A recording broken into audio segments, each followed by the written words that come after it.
What's going on, guys, and welcome back to another episode of my Next Gen Career Mode. This is episode number 69, and we start today's episode off by seeing that we have a squad report, of course, as we've now entered April. And yeah, I've mentioned this before, and a reminder as well for those that keep commenting, squad reports and the full league table are shown at the start of every single calendar month. I've said this before, the squad is looking absolutely fantastic, and I have been reading comments from people saying, when you're going to leave the club, you know, you seem like you've done an amazing job there, now gotten into a 5-star team, you're regularly playing the Champions League and competing for the league and so on. To be honest, you know, first of all, I've got to win the league, which, you know, touch wood, we could do this year. And also, I really do want to win the Champions League with Hertha Berlin as well, which I think we could probably do within the next 1 to 2 years. But to be honest, as I look at this squad, it's just absolutely awesome. And, you know, for the summer transfer window coming up, I don't really know what exactly to do because, you know, we have an amazing first 11, one of the strongest sides in the league and probably in Europe as well. And, you know, our bench is pretty strong as well. And also, you know, our reserves are full of lots of good players with, you know, lots of young players with good potential. And as you can look at the league table, we are 4 points clear of Borussia Dortmund with 7 games to go. And we got a 3 better goal difference. So, you know, touch wood, we really should be able to win the league this year. And that'll be a big objective of ours complete. But I still do want to stay here anyway because I'm really having a lot of fun. You know, what can I say?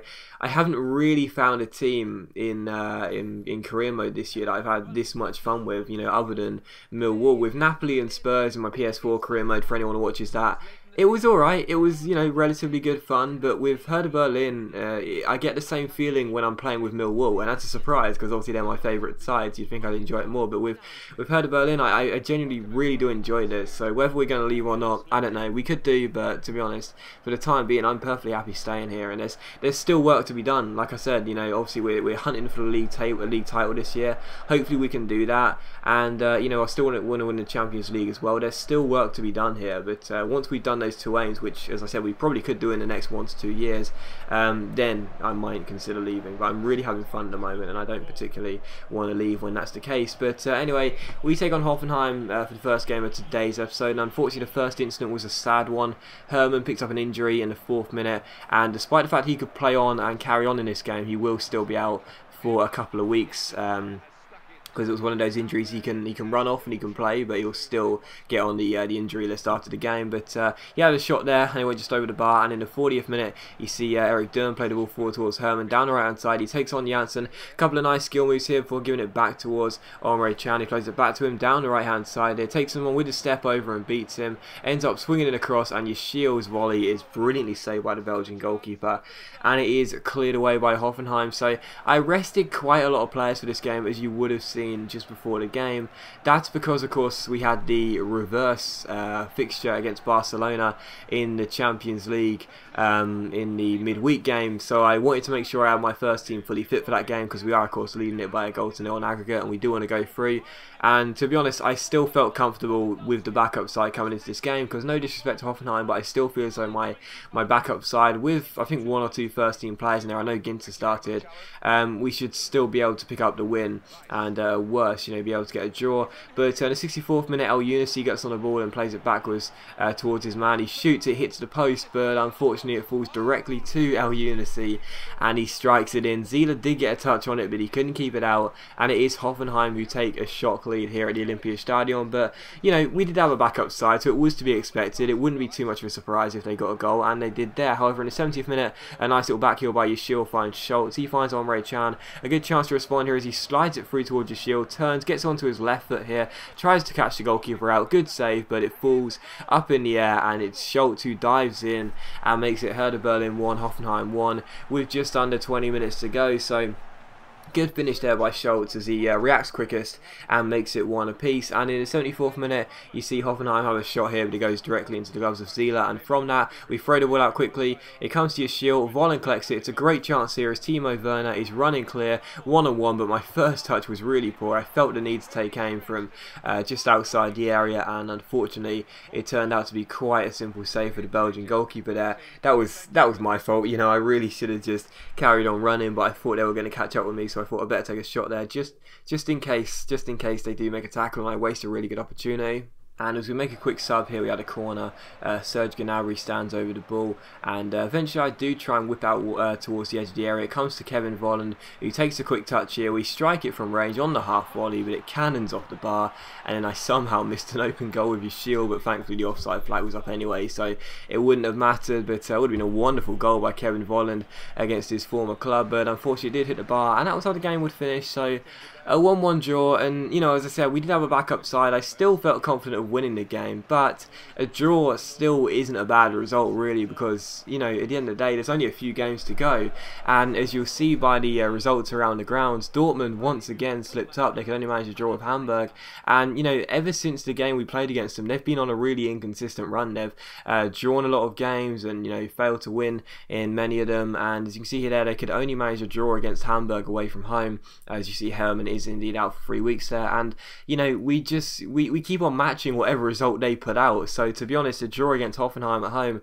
at first you probably think that's a really big blow for you, that's a big slip up, but really it doesn't matter at all. So just games to go. Dortmund aren't taking their chances, and we at the moment are definitely favourites for the title. But anyway, we took on Barcelona for the second and final game of today's episode away at the Nou Camp, and of course we faced Barcelona twice last year in the Champions League in the group stages. We didn't lose to them. We drew both games. We then beat them in the first leg of this quarter-final tie at the Olympiastadion last midweek, in the midweek of last week. Yeah, and as we take them on here at the Nou Camp, I genuinely felt as though we could draw this game, we could lose this game, but I still felt confident of going through because they didn't score an away goal, and I really fancy my chance of scoring because their defence doesn't really look that strong. It features Liam Moore and Marc Bartra. Their centre-back partnership isn't the best, so I really did feel as though we should be able to get a couple of goals in this game. And of course, just scoring 1 goal in this game means Barcelona have to score 3. So my plan in this game was just attack from the off and look for the goal. Even if you concede, it doesn't matter because you just know that 1 goal and we're probably through to the semi-finals. And is it semi-finals or quarter-finals? Semi-finals. And yeah, we almost did score the first goal there, but Marco Reus's volley went over the bar. And in the 20th minute, well, this is exactly what I was talking about. We were attacking, throwing bodies forward, and it did cost us because Messi went through and unfortunately ended up putting the ball into the back of the net and making it 1-0. So Messi does get the goal. It was what I was fearing, throwing bodies forward and playing, getting players out of position as I charge them down.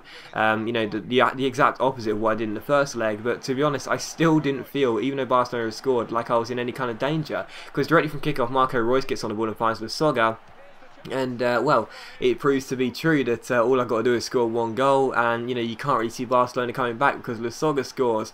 It's now 1-1 on the night, 2-1 on aggregate, and of course because that's an away goal, it means Barcelona now have to score another 2 goals. So I just really did feel confident just scoring 1 goal in this game would surely see us through, and Lasogga gets it. Leno probably should have stopped it, to be honest. It was a powerful shot, yes, but he did get a strong glove on it.